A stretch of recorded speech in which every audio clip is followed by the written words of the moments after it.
हिंदुस्तान की आवाज में आप सभी का स्वागत है। मैं हूं आपका दोस्त मोहम्मद मुकीम शेख। आइए देखते हैं आज के मुख्य समाचार। नरेंद्र मोदी अपना कार्यकाल पूरा करेंगे, भाजपा मुंबई सचिव कुशल जैन। मुंबई से वरिष्ठ पत्रकार कपिल देव खरवार की रिपोर्ट। मुंबई। आज़ाद हिंदुस्तान के पहले प्रधानमंत्री जवाहरलाल नेहरू के लगातार तीसरी बार प्रधानमंत्री बनने के रिकॉर्ड को ध्वस्त करने का काम नरेंद्र मोदी आगामी 8 जून को प्रधानमंत्री पद की शपथ लेकर करेंगे। ये बात हमारे संवाददाता से मुंबई भाजपा सचिव कुशल जैन ने दादर पूर्व भाजपा कार्यालय वसंत स्मृति में दक्षिण मध्य मुंबई महायुति के उम्मीदवार राहुल रमेश शेवाले और हैट्रिक करने वाले नरेंद्र मोदी के संबंध में सविस्तार पूर्वक बातचीत के दौरान कहा। देश की वर्तमान राजनीति में हलचल और उठापटक पर कुशल जैन ने हमारे संवाददाता से और क्या कुछ कहा, हम आपको दिखा रहे हैं। आज मैं अपने दर्शकों को भारतीय जनता पार्टी मुंबई के सचिव कुशल जैन जी से मिलवाता हूं और अभी ताज़ा जो चुनाव परिणाम आए हैं लोकसभा के, उस संबंध में मैं उनसे बात करूंगा। मैं दादर में भारतीय जनता पार्टी के ऑफिस में हूं और मेरे साथ कुशल जैन जी हैं। मैं कुशल जैन जी का अपने न्यूज चैनल के मैं आपका अभिनंदन करता हूं, आपका स्वागत करता हूं और मैं आपसे यह बात जानने की कोशिश करूंगा कि अभी लोकसभा चुनाव हुआ है, कल नतीजा भी आया और दक्षिण मध्य मुंबई जिला के उम्मीदवार महायुति के उम्मीदवार राहुल रमेश शेवाले जी के साथ आपको रथ पे, पैदल और अन्य कई सभाओं में चुनाव प्रचार करते हुए मैंने खुद देखा है। लोगों को बड़ी उम्मीद थी, कार्यकर्ताओं को भी उम्मीद थी, सभी लोगों को ये उम्मीद थी कि वो हैट्रिक करेंगे, लेकिन दुर्भाग्य से उनका हैट्रिक नहीं हुआ। तो मैं जानना चाहूँगा कि वो कहाँ प्रचार में किस स्तर पे कमी रह गई, ये मेरे चैनल के दर्शकों को बताया। देखिए, लोकसभा का जो चुनाव रहा, पूरे देश में ही नतीजे आपने देखे होंगे, अलग अलग तरह से आए हैं।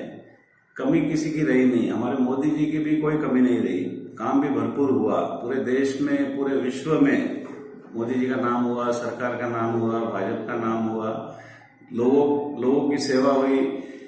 उसी क्रम में हमारे राहुल रमेश शेवाले जी, जो कि नगर सेवक से होते हुए सांसद तक पहुंचे और 2 बार सांसद बने और हैट्रिक लगाने के लिए उन्होंने पुरजोर प्रयास किया।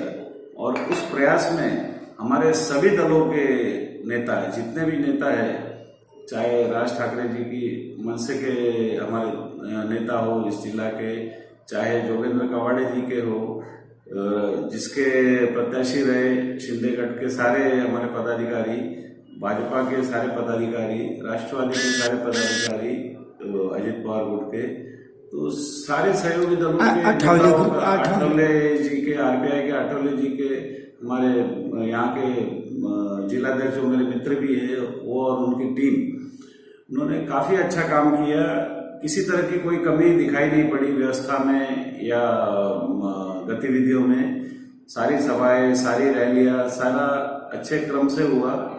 लेकिन आज रिजल्ट देखने के बाद ये और जनता में घूमने के बाद मुझे ये महसूस हो रहा है कि एंटी इनकम्पेटेंसी जो चलती है, कि राहुल जी काफी समय से राजनीतिक क्षेत्र में है और जनप्रतिनिधि के रूप में स्थापित है, तो जनता ने थोड़ा सा चेंज, बदलाव के मूड में ये देखा और राहुल जी को पराजय का सामना करना पड़ा।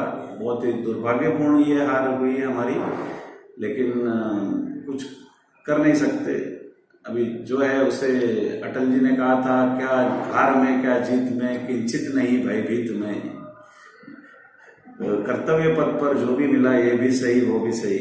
तो उसी क्रम में हमारे राहुल जी के साथ हम कंधे से कंधा मिलाकर खड़े हैं और आज, कल भी थे और आज भी है और हमेशा रहेंगे।